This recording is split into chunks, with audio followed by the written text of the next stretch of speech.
Hello everyone, welcome back to Learn with Riyaz, where we are learning JavaScript step by step, the easy way. In the last episode, we explored arrays.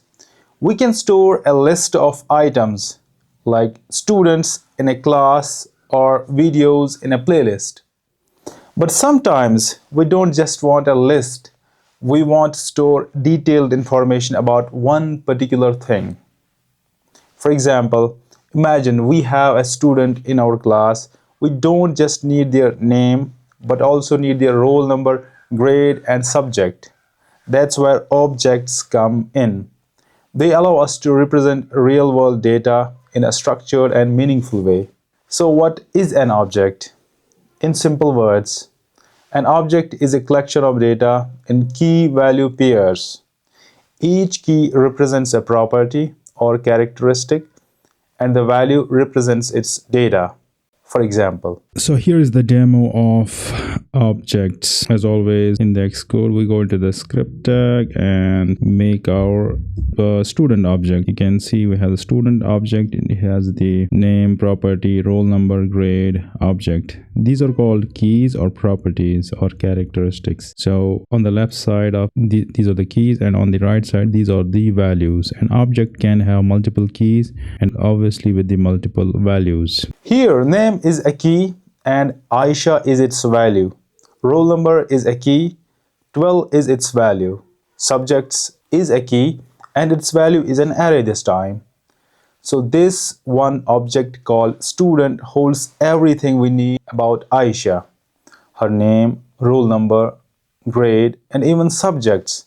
That's the power of objects. They let us organize related data together.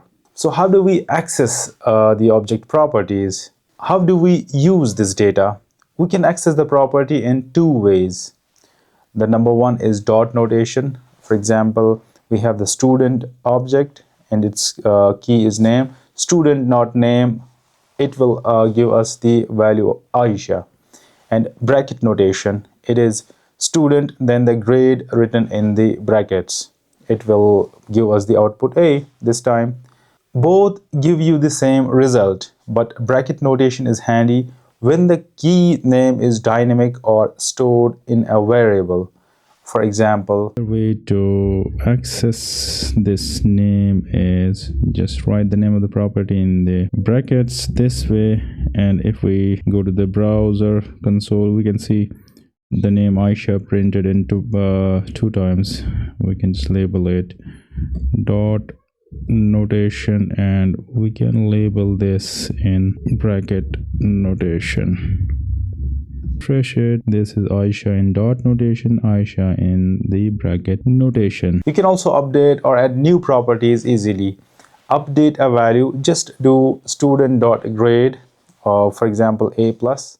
Add a new property, student.attendance, 95% for example. And if we want to remove a property, we have to use delete keyword and write the student.property name, let's say roll number. Now we want to modify a particular value.